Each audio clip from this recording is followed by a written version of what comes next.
He's also 20 years old. He was 9 for 21, 2 home runs, 3 stolen bases, 4 strikeouts, and 5 walks. And for the season, 304 batting average, a 355 on base percentage, 13 home runs, 18 stolen bases. But he strikes out a lot at 31% and doesn't walk enough at 7%. This is a guy that's got as many loud tools as anybody in the minor leagues. He's got, it's funny, I in his tool summary, right? Jazz Chisholm level tools, maybe more. However, there's plenty of swing and miss in his game, kind of like ... Jazz Chisholm. So, Jazz Chisholm is hitting 240, but has a chance to go 25-25, right? Or at least 20-20. I think that could be Elly De La Cruz. But at 30% strikeout rate in high A might translate to a 35% strikeout rate as he moves up. And he just, he's kind of an unbridled horse out there that is swinging at everything. Makes, when he swings, he has a chance to impact the baseball. The tools are out of this world. Again, one of the best tools in the minor leagues. It's all going to come down to whether he can hit or not. And it's up to you whether you want a roster a guy like that. To me, I would be. The tools are that exciting. So that is Elly De La Cruz. Let's take a break, and we're at the 30-minute mark, so working perfectly here. And let's finish off the rest of the batters.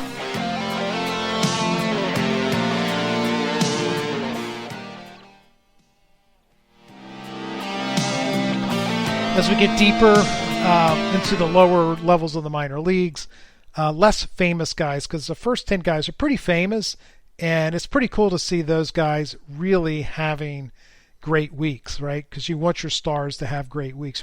Some of the guys that people haven't heard of may have good weeks, so they get brought up and you can add them to your fantasy teams. But it's also good to see the Hassells and Veens and other guys of the world having these really great weeks. Number 11 is Addison Barger. He is a shortstop. He's with Toronto. He's in high A. He is 22 years old. He was 8 for 21, 2 home runs, no stolen bases, 3 strikeouts, and 2 walks. And for the season, hitting .290 with a .342 on-base percentage, 12 home runs, 7 stolen bases, 27% strikeout rate, and a 7% walk rate. If you haven't heard of him, he was a 6th-round draft pick in 2018. He's improved his contact rate and has also shown a little bit more power this year. And I rate there could be something here. This year, again, it's that .290, .342 slugging, .547.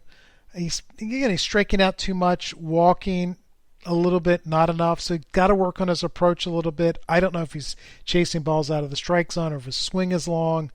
But I think there could be something here, and it's a guy that I bring up because I know I checked our dynasty leagues. He's not owned a lot in our dynasty league, so I'm assuming as a 6th-round pick, I doubt he is owned in many dynasty leagues. So Addison Barger is a guy that you might want to take a look at. Interesting power-speed combination. If he can improve his strikeout and walk rate, there could be something there. And again, it's not like 33% strikeout rate, so it's definitely something that he might be able to work with. Number 12 is a guy we should start to get pretty excited about, and that is Blaze Jordan. He's a third baseman. He's with the Boston Red Sox. He's only in low A, but he's only 19 years old.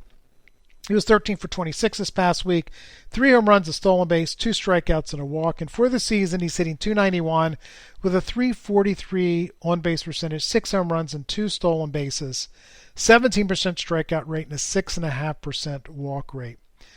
Look, he was drafted as a kid with Joey Gallo-esque home run pop. That raw power, 80 grade raw power, but he was up there hacking at everything. And I have to tell you, give him a lot of kudos, give the Red Sox a lot of kudos. Last year he didn't strike out as much as we thought he was going to do, and this year he's repeating that. So he's definitely getting his swing under control and showing some, not a ton of plate patience, but more than I thought he'd have. So this is a guy that's just going to have huge raw power, and that will be unleashed at some point down the road. So you go, you don't get excited about the 6 home runs, but you do get excited about his strikeout rate, knowing that there's just tremendous raw power there. So if he can make good contact and be a 25 home run pop guy, there's something to get pretty excited about. With a little bit of speed, he's not going to have a ton of speed, but that's a guy that we should start to pay a little bit more attention to. Number 13 is Edinson Paulina, Eddinson Paulino. He's a shortstop. He is also with Boston. He is low A, so he's playing on that same team as Blaze Jordan is and Fort Myers, and he is also 19 years old. 12 for 25, 2 home runs, 5 stolen bases, 2 strikeouts, and 6 walks. And for the season, hitting .267 with a .360 on-base percentage, 5 home runs, 13 stolen bases, a 19% strikeout rate, and a 12% walk rate. There's really no true carrying tool here, but he can really hit, as you can see by the strikeout and walk rate, and there's plenty of contact. And guys like that have a tendency to wind up as fourth outfielders or utility guys, and that's kind of what I have his fantasy ceiling, but I also write with some upside because he can hit, and that's the hardest thing to do. He can get stronger, can add loft to a swing, and add more power, and that might unlock him and move him up, a grade in terms of from a utility player to a full-time regular. But it's an interesting guy because I love kids that can hit, right? So Edinson Paulino. Number 14 goes back to a famous guy becoming one of my favorite players in the minor leagues, and that is Harry Ford. He is a catcher. He's in Seattle. He's low A, and he's only 19 years old. 8 for 19, a home run, a stolen base, 3 strikeouts, 3 walks. And for the season, hitting .249 with a .393 on-base percentage, 5 home runs, 8 stolen bases, a 24% strikeout rate, and a 19% walk rate. This is a guy who's almost walking as much as he is striking out. I've got his fantasy ceiling as a top 10 catcher. If he can stay there, he is fast. He's athletic and with speed. He can steal 20 bases with probably a .260 batting average, maybe a .360 plus on-base percentage. So, there's going to be fine contact, good enough contact, but it's going to be the stolen bases that you get excited about. Yeah, he's going to hit probably 15 home runs as well. But imagine a catcher that you get 15-15 from, or 15-20, who can hit .260 with a .360 on base percentage. Is that the best catcher in the game? I guess the Sal Perez, it's 40, maybe not.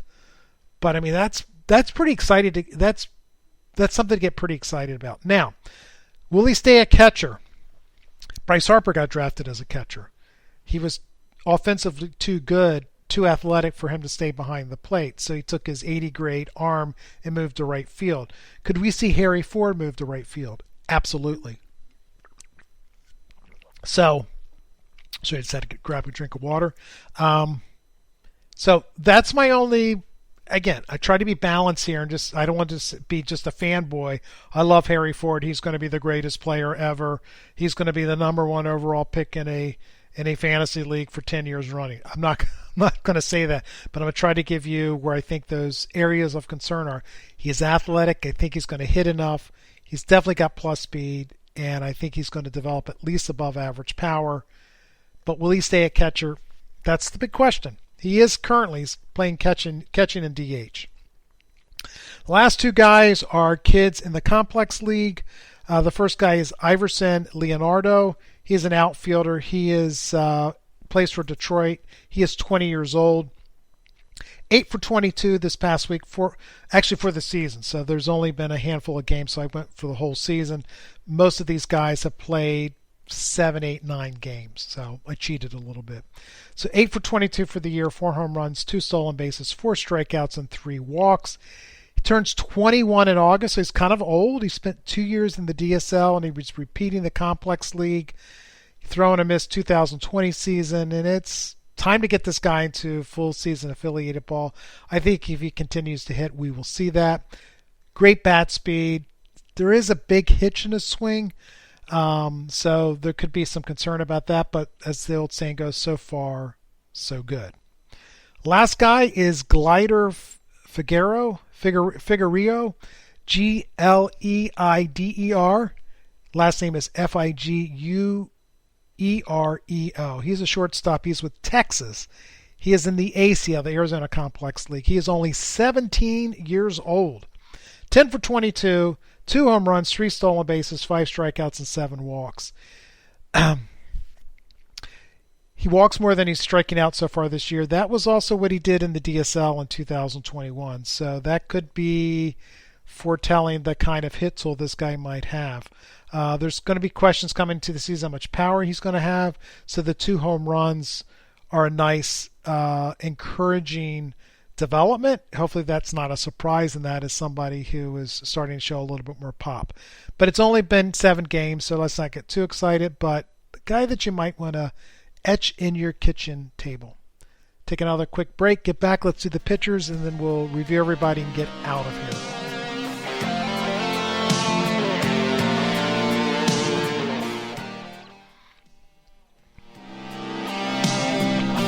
My dogs are looking up at me going, when is playtime? So I gotta wrap this up, so it's time to play with the dogs here. To the pitchers. First pitcher is DL Hall. He is a left-handed pitcher. He's with Baltimore. He's in AAA, and he's 23 years old. His stat line is a stat line we've seen a lot this year. 4 1/3 innings, 4 hits, 1 earned run. Looks great, right? 11 strikeouts and 2 walks. Boy, this is great. The problem is he's throwing like 80 pitches to get through 4 innings, and that's a concern. He walks too many guys. I mean, for the season, it's 3.52 ERA, 15.5 strikeouts per 9, which is crazy good, but 4.5 walks per 9. This is a kid that's a premium athlete. He's got premium stuff, but he's had elbow problems last year. He's had some other nicks and knacks along the way, so health has been an issue, and he just can't throw strikes. So I don't see him coming up this year, even though I love the arm. I think if he comes up, he'll be like Luis Gil was last year with the Yankees. Yeah, he might go out the first game, pitch 6 innings, and only have 3 walks and strike out 8 guys. And then that's what Luis Gil did. I'm going on memory. Then the next 2 or 3 starts before he got demoted, I mean, he walked everybody, and that could be DL Hall. Now, I use Luis Gil kind of as a bit of a comp, even though Gil is a right-handed and Hall is a left-handed. In the end, he might work better as a reliever. He might not ever be able to repeat his delivery enough, though he's a great athlete, better athlete than Luis Gil. So that's what gives me encouragement. So I've learned a long time ago that you just don't give up on pitchers who throw hard, who are great athletes. And I didn't give up on Taiwan Walker when he was coming through the minor leagues and looked great. He got up with the Mariners and couldn't throw strikes, but he's such a great athlete. You would hope he could figure it out. And now he doesn't, he'll get bouts of wildness, but in general he throws strikes. Doesn't throw nearly as hard as he did in the minor leagues. Tommy John surgery, I think, zapped a couple miles an hour off his fastball, and he never got it back a little bit last year, and it's continued, but he was 96, 97 as he was coming through the minor leagues and just looked like he was going to be a flamethrower. But he's learned to control his stuff better. He's become a nice number 3, number 4 starter. And I think that's what DL Hall can become. I actually think he could become more because I think that's what Taiwan Walker could become more. But that's kind of where we are with DL Hall. He is better stuff than Grayson Rodriguez. Grayson Rodriguez is the better pitcher and will be the better pitcher long term. But do not dismiss how good of an athlete and how good that arm is on DL Hall. This is a talented guy. And if he can figure it out, learn to throw more strikes, this guy has top of the rotation stuff.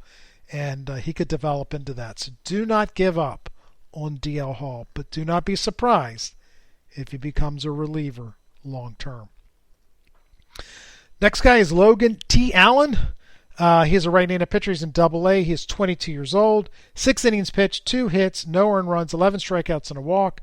For the season, 66 innings pitched, a 3.55 ERA, 12.7 strikeouts per 9, and 2.9 walks per 9. Doesn't throw particularly hard, but it's easy to hang a 70 on his changeup.